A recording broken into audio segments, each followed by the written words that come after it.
But what I found in my work is that the people that are most successful in their diabetes management, both in terms of the behaviors and their blood sugar control, but also in terms of their quality of life and their ability to navigate the world with diabetes, are the folks who have come to that point of acceptance. And acceptance doesn't mean liking diabetes. It doesn't mean loving it. It doesn't mean, embracing it to the degree of, never wanting to let it go. But what it means is accepting that that there's a burden that you have to bear. And, but also being able to live your life well, even though that challenge is there. Not letting it consume you, not letting it block your way, not letting, allowing yourself to be empowered, even though these are the cards that you've been dealt. That was Dr. Mark Heyman, and he joins me today on episode 4 of the Bravest Podcast.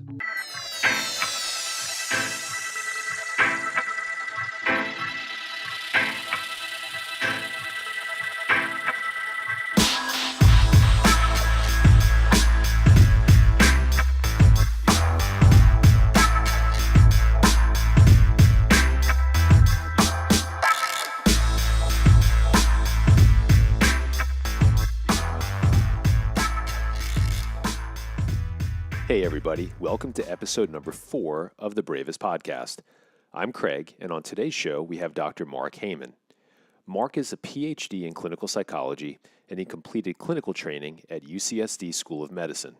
He's a certified diabetes educator and the director for the Center of Diabetes and Mental Health based in San Diego, California. That's a specialty center focused on the psychosocial, the emotional, and the behavioral aspects of diabetes. Mark also sits on the boards of a number of diabetes nonprofit organizations. And while his background is definitely impressive, what I love about him is that he not only speaks from a standpoint of an academic, he's also been living with the realities of type 1 since 1999. So what you'll hear from Mark is not only the words of a psychologist, but also his deep understanding and practical knowledge that's derived from his personal experiences. Our conversation begins with Mark's entry into a world with type 1 when he was a student at UCLA. He talks about how the physician who initially handed him the diagnosis set the stage for Mark to develop a no limitations mindset when it came to his diabetes. Mark shares how important that was in shaping his optimistic mindset. We then go on to talk about the very heavy topic of depression. Mark also shares a wealth of knowledge on other issues we might face, including anxiety, burnout, and how to change health behaviors that simply don't work for us any longer. We finish up the show with Mark's thoughts on why he believes living with diabetes can actually be a positive in our lives, as well as why he thinks humor and laughter serve as a critical component in our ability to lead a healthy life. Now, the psychology of diabetes is a super important topic, and support in this area may be difficult to come by. I'm very appreciative that Dr. Heyman was able to spend some time today to share his knowledge. I really enjoyed this interview, and I know you'll get a lot out of this episode. So sit back and enjoy my conversation with clinical psychologist Dr. Mark Heyman.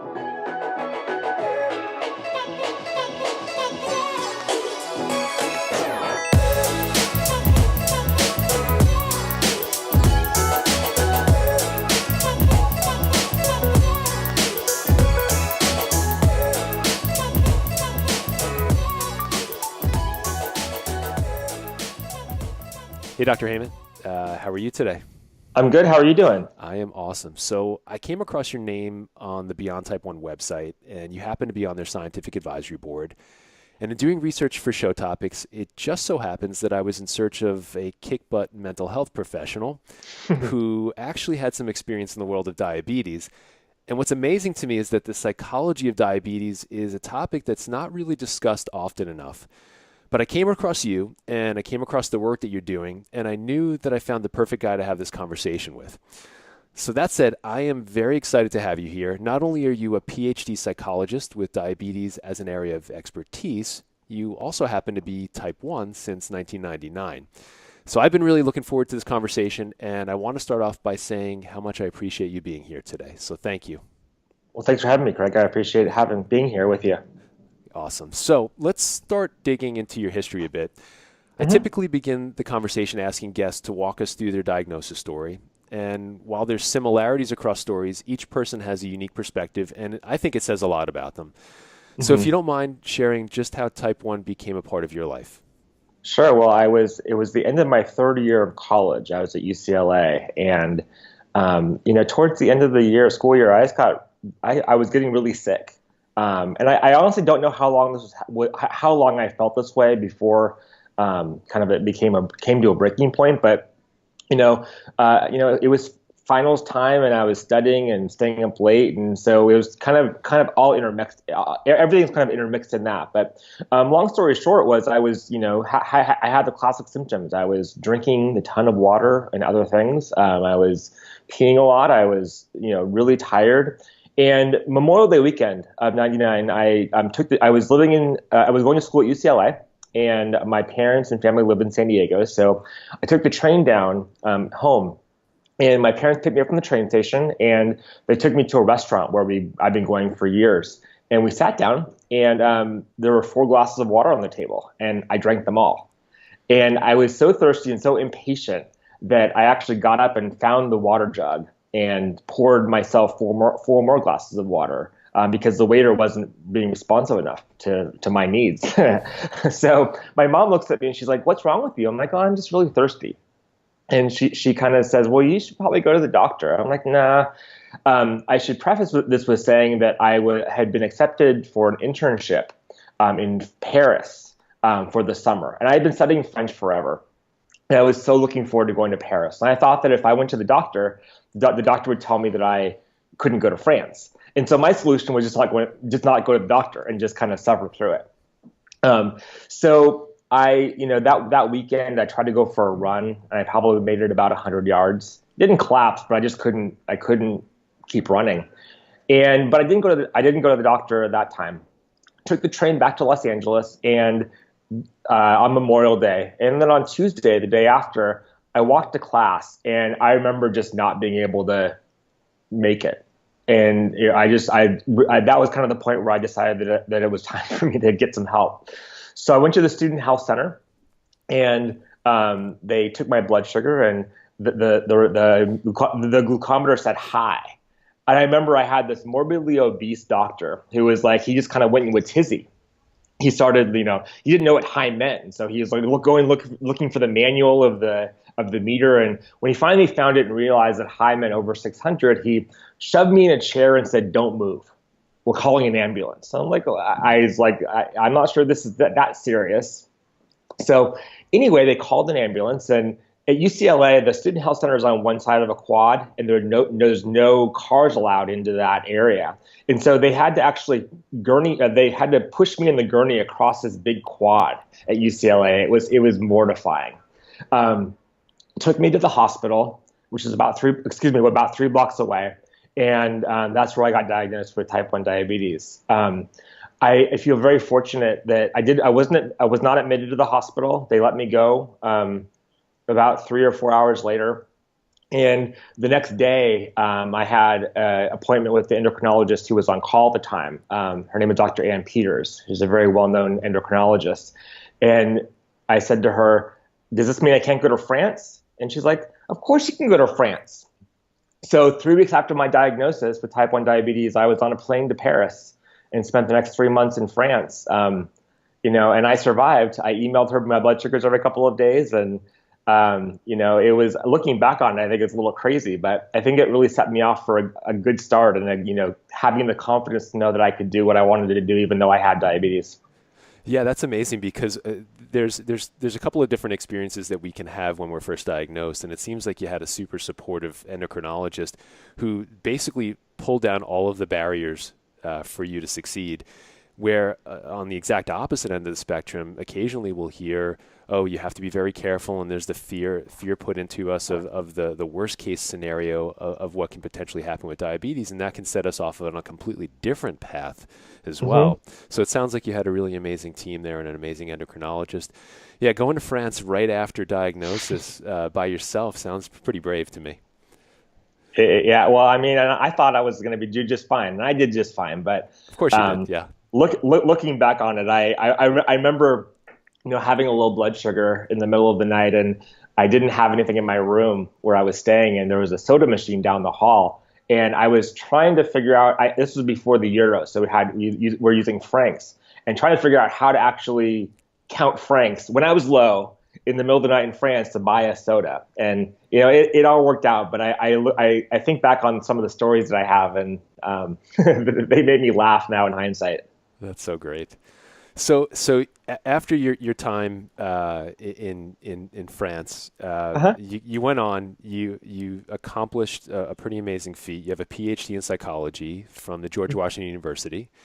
For your postdoc, you went on to complete clinical studies at UCSD, at the medical center, their School of Medicine there. Hmm. You earned certification as a diabetes educator, and you're currently the director of the Center for Diabetes and Mental Health, and you're based in San Diego.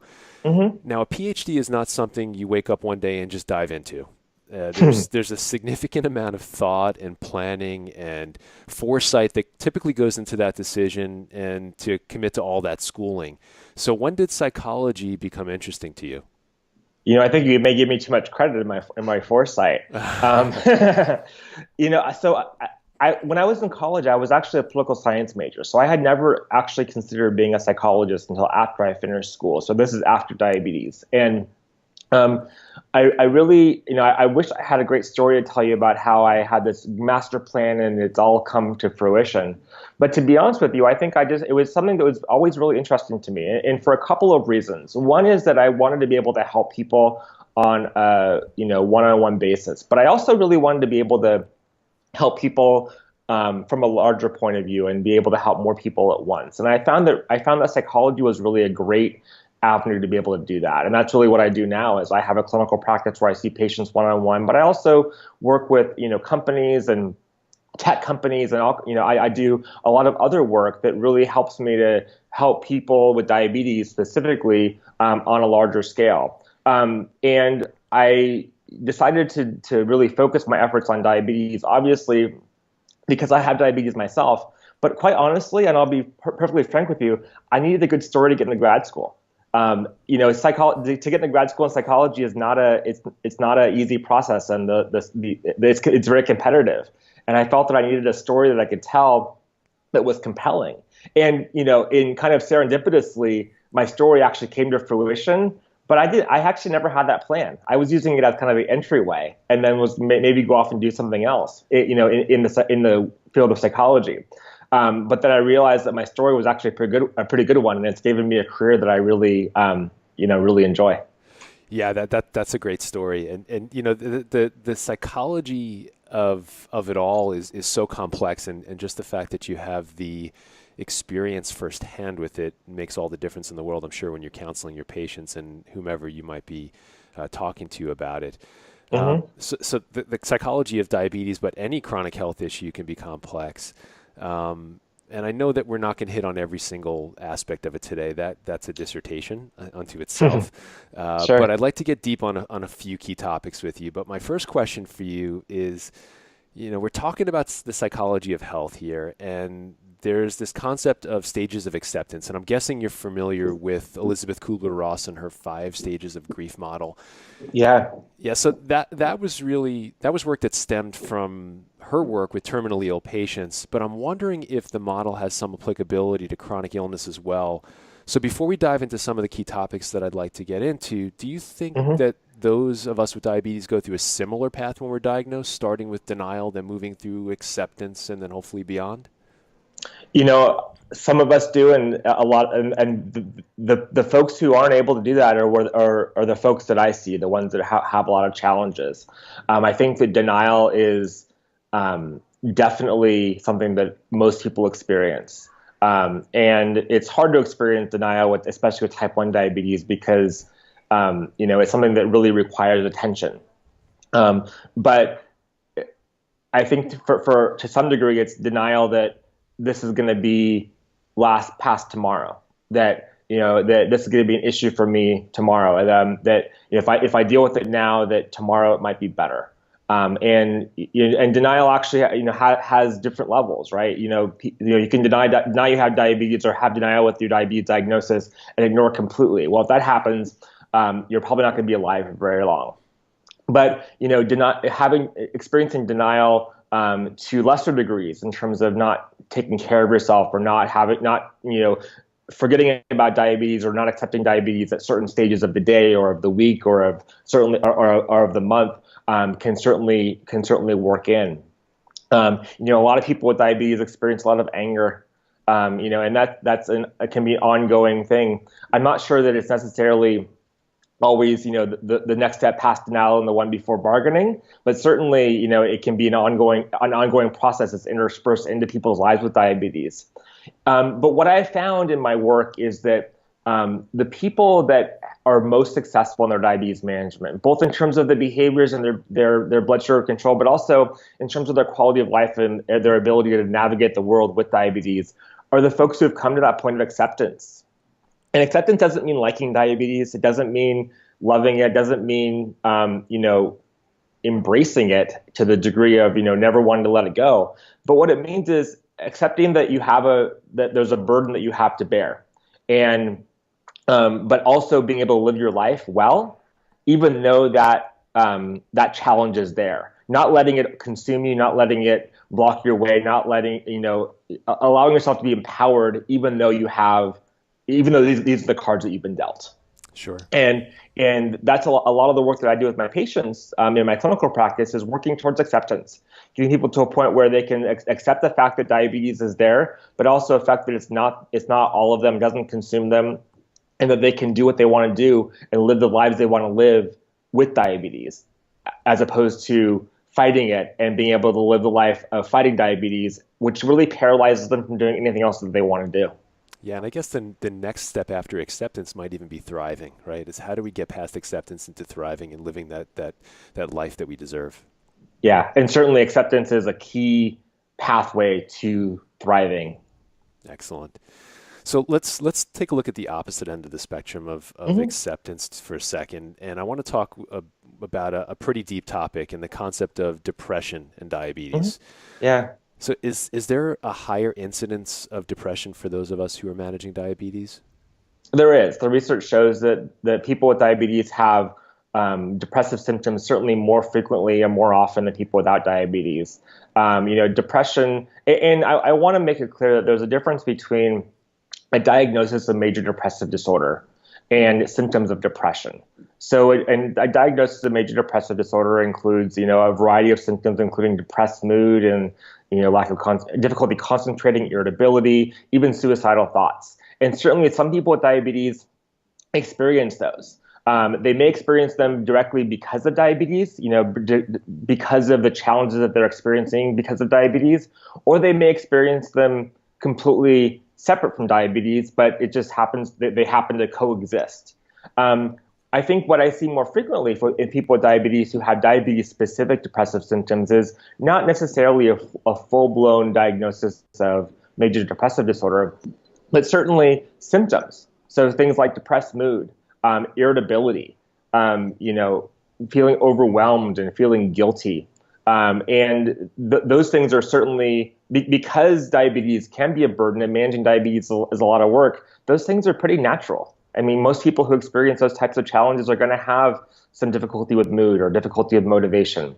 And that's an important thing to recognize, that this, while normal isn't necessarily good or healthy, it's not outside of the realm of what is a natural consequence of something that's really challenging in our lives. Sure. So would you say that if you're looking, and yes, there are different variables as you described, and look, having low or high blood sugar just makes us irritable on its own.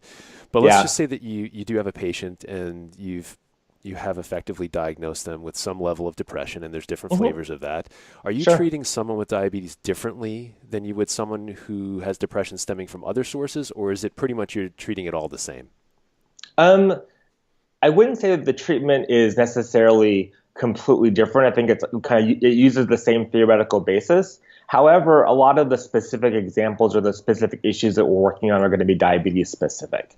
So, for example, if we're talking about somebody who is really having trouble with low blood sugars, and they're feeling like they're a failure because they can't manage their blood sugars and keep their blood sugar at a target range on a regular basis. Certainly, that's while the theoretical basis of the treatment is going to be the same as somebody with depression for some other reason. The examples that we're using in the content of the sessions is going to be very diabetes specific. For someone whose issue is not necessarily diabetes related, how that does work into therapy is oftentimes if you have depression, that's going to cause your motivation to be down, your concentration to have problems concentrating, which is going to impact your ability to manage diabetes. And so while treatment may not focus on diabetes specific issues, certainly diabetes management works into that, because we want to make sure that people's mental health needs are taken care of, but also that their physical health needs are taken care of. And those are certainly intertwined. Also, as you mentioned a minute ago, high blood sugar oftentimes can mimic symptoms of depression. That lethargy, that depressed mood, that irritability. Those are all symptoms of having high blood sugar. And so, providing education to people about that and showing them that if they're able to manage their diabetes better, their mood may increase, or their mood may improve, is really an important part of my work. Sure. So let's just say that someone listening is either trying to cope with depression or they have someone that they know who's struggling with depression. What would you suggest as kind of a first best step for them?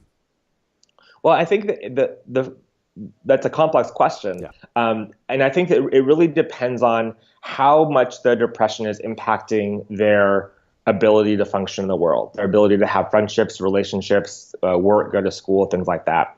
If they're experiencing depression but they're functioning in the world fairly well, and they feel like they can come out of it on their own without professional help, then having support around them and having friends they can talk to, be able to socialize is really important.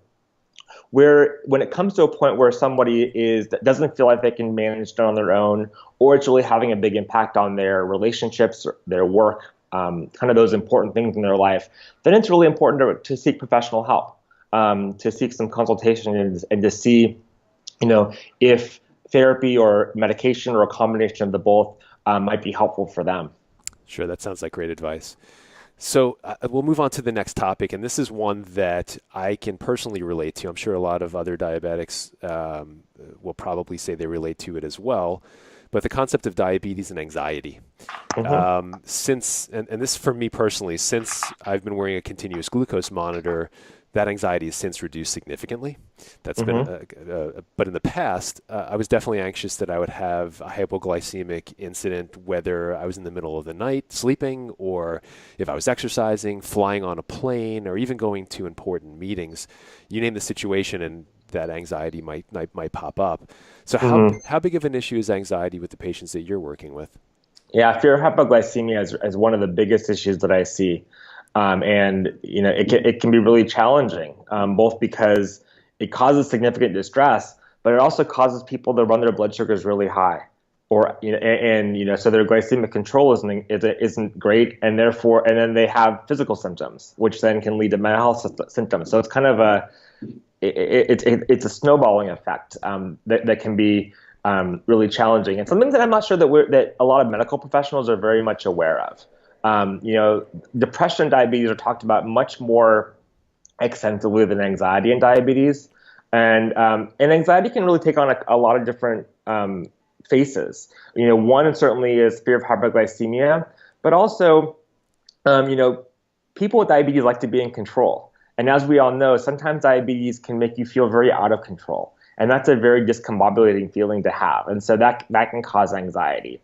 Also, your experience with a CGM is awesome in the sense it's given you more of a sense of empowerment and control. But for some people, it can become obsessive, looking at the numbers all the time and really kind of all-consuming, and that can be very anxiety-provoking as well. And so for different people, people have different flavors of anxiety, and they're all really important to consider and for us to be talking about, so people know that what they're experiencing, isn't comfortable, but certainly can be helped. So as you mentioned, anxiety is not something necessarily that our healthcare professionals will talk to us about. Clearly, you have a lot of experience in that area, not only personally, I'm sure, but professionally.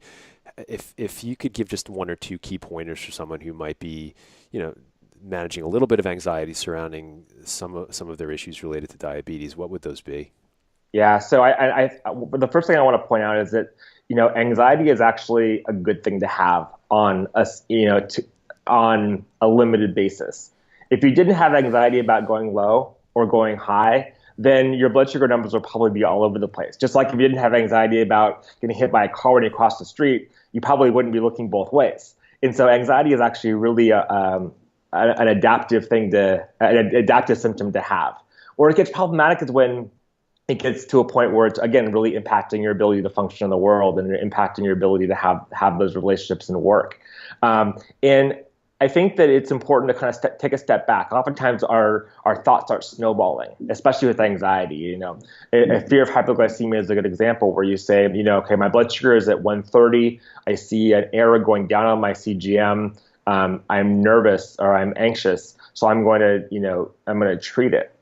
And really, what I do in my work is really try to empower people to show them that even if they have low blood sugar or even if they have anxiety, that they have the tools and resources necessary to deal with that and to manage it. And even though it can be scary, that doesn't mean, just because you're scared doesn't mean that you don't have those resources available to you to help you. You also have friends and family around who can help you as well. So really kind of helping people to put things in perspective.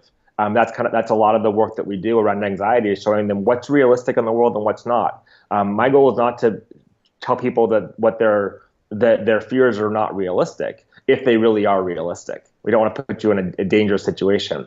But what we really want to do is be able to help you see for yourself what's realistic, to give you the flexibility that you need and to thrive, to be able to have that flexibility to behave in the world the way that you want to behave. Do the things that you want to do, and that's really the goal. Sure.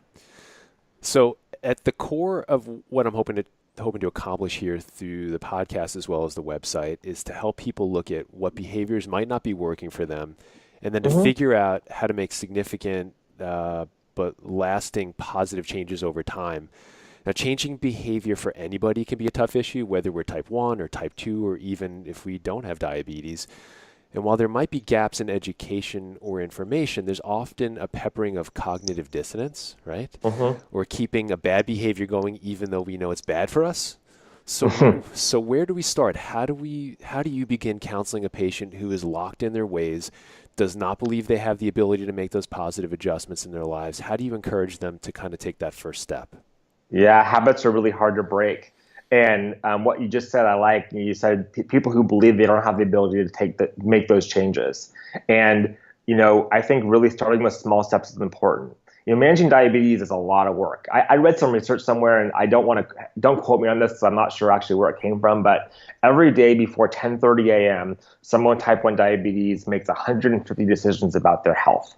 Some of which are, how much insulin to take, how many carbs am I eating. Some of them are, I check my blood sugar and it's 100. Great, I'm doing nothing. Those are all decisions, and that's a lot of work. And that can get really overwhelming. And if you say, all of a sudden I have to make all of these new changes, I have to no longer eat carbohydrates, I need to check my blood sugar 15 times a day. That becomes very overwhelming, and you get the feeling that you can't do it. We want to empower people to show them that they can make those behavior changes. And really the best way to do that is to start small. So one thing that I do is I say to my patients, what's the one thing you can do that's going to have the biggest impact on your diabetes management? Just one thing. And oftentimes people say, well, I can check my blood sugar 5 times a day. I said, no, that's 5 things. What's the one time you can check your blood sugar? If you're not checking at all, checking one time is infinitely better than checking none at all. And so what's the one change you can make? And most time people are able to come up with one change they can make. Well, guess what? When you make one change and you see what a big impact that has, not only does that empower you to show you that you can actually make a change, but it also motivates you to make more changes, because it shows you, not only are your numbers going down, but you also feel better. You feel better both mentally and physically. And that really starts to snowball for people to be able to, feel like they can make changes. Also, have some flexibility. If we can't, none of us can be perfect all the time, diabetes or not. And with diabetes, you have that blood sugar variable, which is sometimes not even, don't have as much control over as we want to. And so setting realistic expectations for people, helping them to see that, it's okay not to have blood sugars between 100 and 120 all the time. Sometimes they're going to have these high numbers. or low numbers, and that's okay. As long as you see that your behavior has an impact on your blood sugar numbers most of the time. That's really important, and that's empowering for people and gives them flexibility. Yeah, what you touched on a little bit earlier in that thought was this concept of motivation.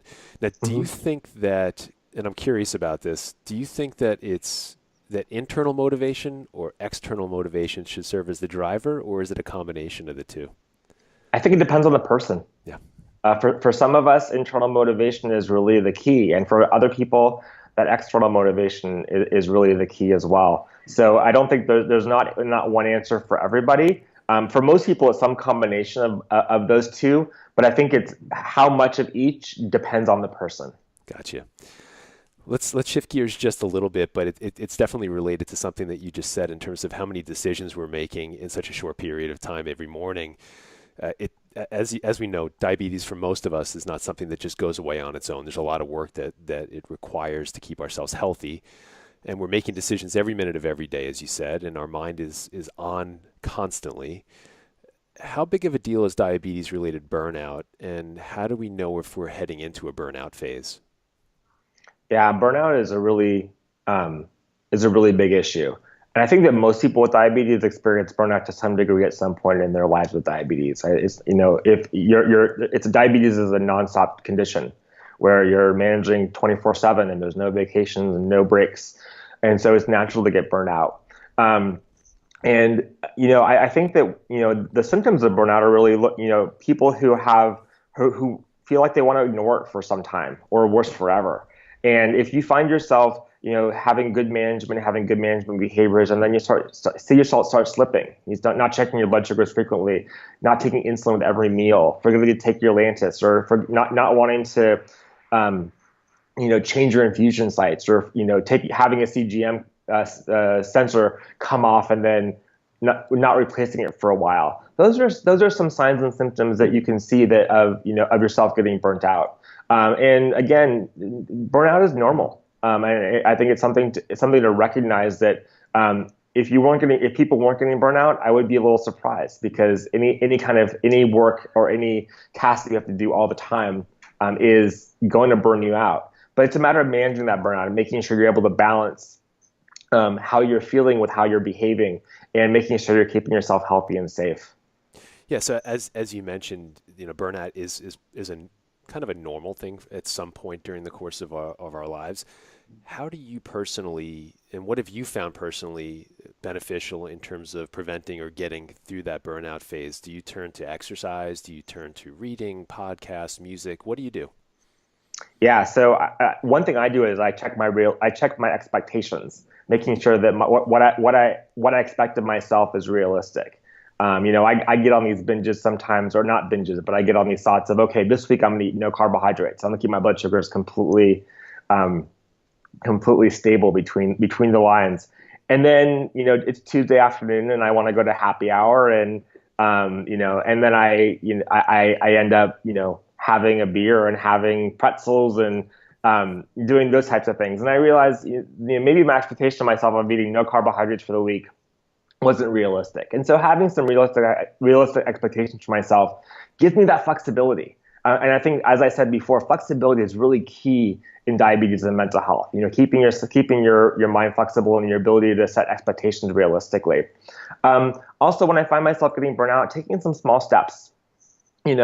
Again, not feeling like I have to do it all. But if I have to do one thing to take care of myself well today, what is that one thing? And really focusing on that one thing. Not ignoring everything else, but really, focusing on that one thing. And also, I have a great support system. My wife is wonderful, and I have a lot of friends, both with diabetes and without, who get it and are willing to talk to me, willing to support me when I need it. And for me, that's been a real big key of helping me to, manage diabetes well and overcome my burnout. Yeah, I think you might have touched upon the answer to this next question I'm about to ask you, but I read an article that you wrote on the concept of self-care, which I think is super, super important. And we're really talking a lot about these concepts, but it seems to me at the core of all the topics that we've been discussing rests this concept of taking care of ourselves, so then we can make our impact as best as we can on other people around us. Because if we're not healthy, then we're just no good to anybody else. So what would you say to someone listening who says, I know I'm not in the best place with my diabetes, but I don't have the time, I don't have the energy, I don't have the money, et cetera, et cetera, et cetera, to take better care of myself. Hmm.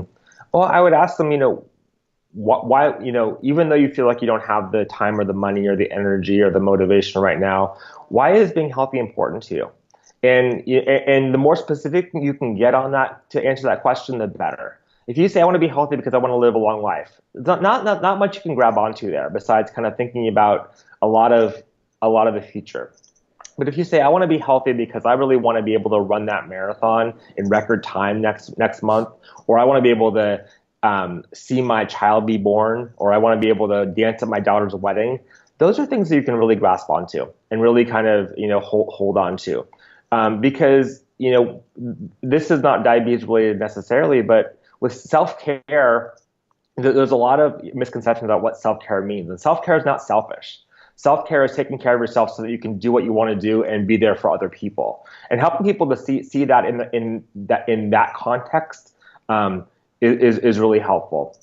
I have a lot of patients who aren't taking very good care of themselves, and they say that diabetes just gets in the way of doing the things that I want to do. And what I really work with them to help them to see is how not taking care of diabetes is also getting in the way, how they're actually feeling, how that's impacting their ability to go out with their friends.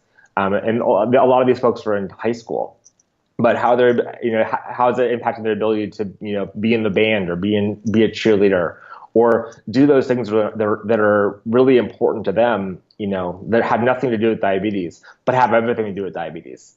And showing them that if they take care of themselves, both their mental health but also their blood sugars, that they're going to be much better and have a much better time at these things that are really important to them. That's great. Thank you for that. So I'm interested to hear your thoughts on this.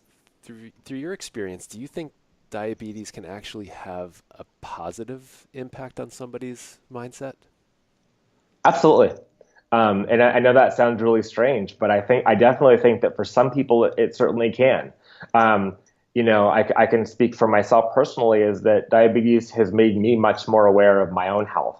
I can't really tell you what I would be like without having diabetes, but I certainly work really hard to eat healthy and to exercise regularly and to take care of my mental health, um, because I know how much of an impact it has on my diabetes. It's really impacted it's helped me and my wife communicate with each other, because she's seen me with some pretty low blood sugars and some pretty high blood sugars, and communication is really key in that. And so I really, it's certainly helped me.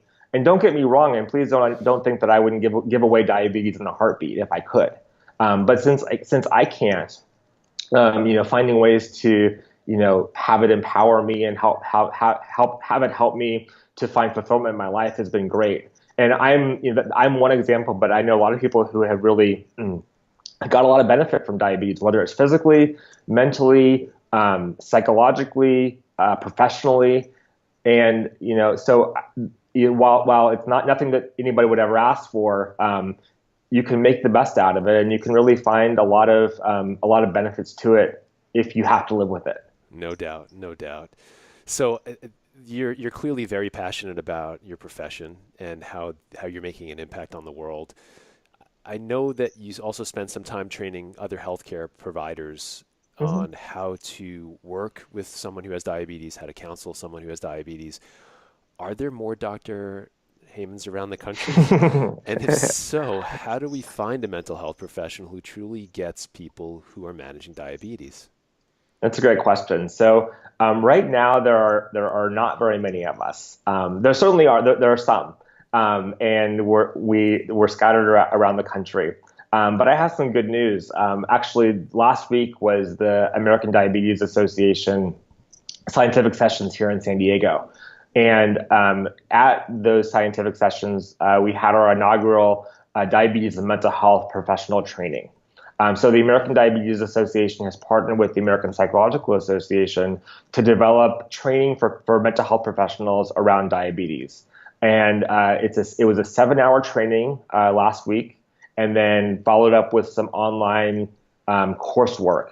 And once people go through that training, and finish the online coursework, they will be put into the ADA's mental health provider directory. And so over the next couple of months, if you go to the ADA's website, you can find the mental health provider directory with people who have gone through this training. Now, some of them will be experienced professionals, and some of them will be new to diabetes. But at least everybody in that directory will have some working knowledge of diabetes and be able to understand from a professional point of view what are the psychosocial and behavioral challenges that people with diabetes experience, and help you find someone in your community who might be able to help you.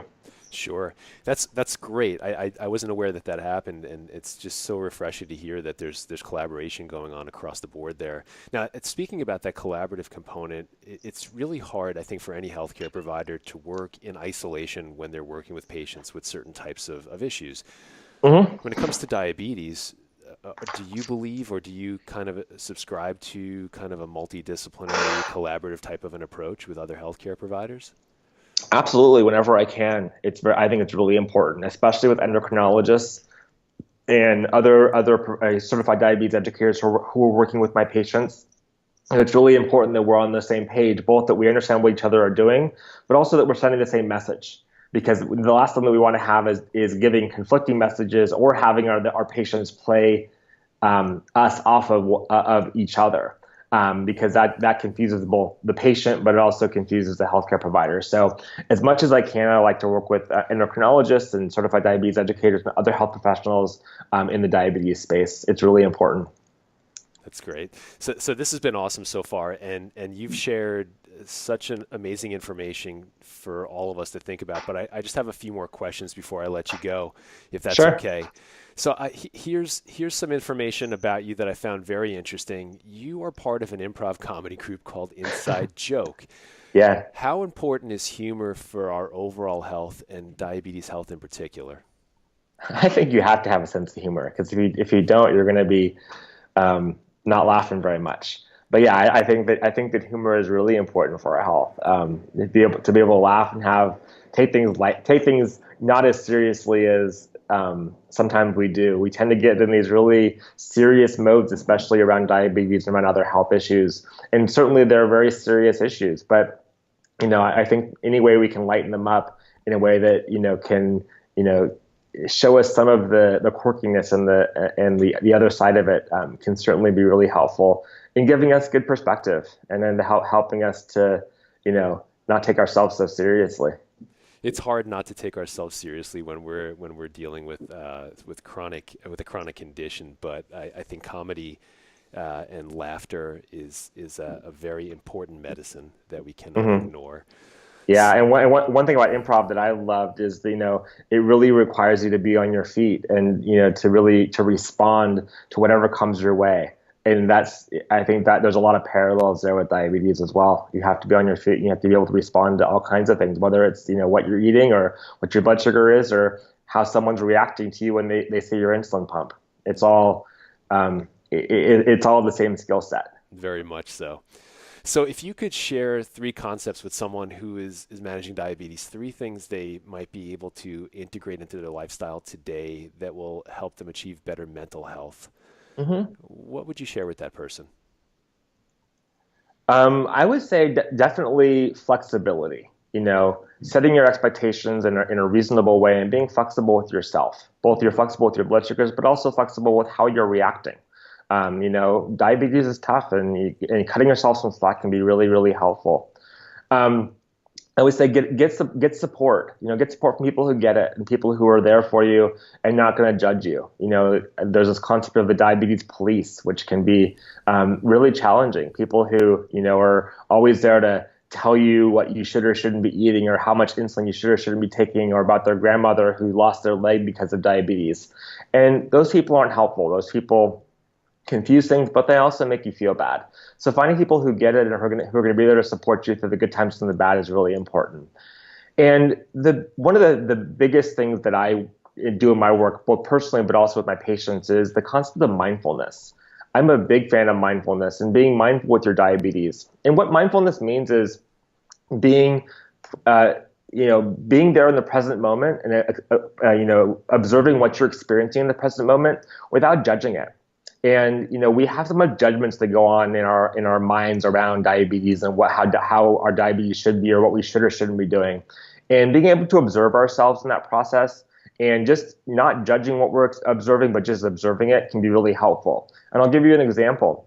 If I check my blood sugar after this interview and my blood sugar is 256, I'm going to beat myself up. I'm going to say, I hope I wouldn't. But, the natural reaction is to say, darn it, why is my blood sugar so high? What did I do wrong? And being mindful with, checking blood sugar and just observing that my blood sugar is high, and this is what I'm thinking about this, so this is how I'm feeling about it. But then being able to take action to correct it gives you a lot more flexibility and helps you to, not take yourself so seriously. Sometimes your blood sugar is going to be high, but being mindful around your diabetes management, especially in checking blood sugar, I find to be very, very helpful for people in terms of managing this, really difficult condition. No doubt. And in terms of mindfulness, I found that there's true power in the pause as well. Just pausing and reflecting and just being with what's happening in that moment right there. So I've been asking this question of a lot of people, diabetes related or not, what's the best piece of advice anyone has ever given you? Don't take yourself too seriously and enjoy your life. We get so caught up in our work and in our everything that's going on. And I think we miss out on the beauty of the world.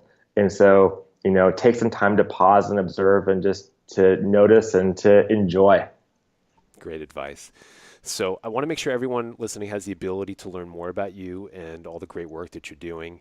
Where can everyone find you online and interact with you? I know you're big on Twitter, right? Yeah, so you can find me on Twitter at diabetics psych. You can also find me at my website, cdmh.org, so www.cdmh.org. And you can email me at mark@cdmh.org. That's great. And I'll make sure that we have all that information in the show notes for this episode as well. Dr. Heyman, I really thank you very much for being on the show and sharing all of your insights and suggestions.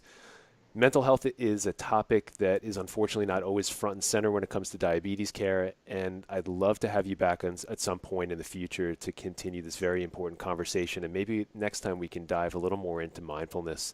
That's a topic of interest for me as well. So thank you very much. Thank you. Yeah. So if you guys are interested in learning more about Dr. Heyman and the Center for Diabetes and Mental Health, please head over to thebravestlife.com/004 and check out all the details and the links in the show notes. Finally, I want to thank you for joining us on this episode of the Bravest Podcast. If you like what we're doing here, please be sure to share this episode with someone you love. Again, the link is thebravestlife.com/004. We're also up on iTunes now, so if you're interested in leaving a review on what we've done so far, and we're really just getting started here, but that would be a great place to share some positive vibes with others impacted by diabetes. I'm Craig, and we will catch you next time on the Bravest Podcast.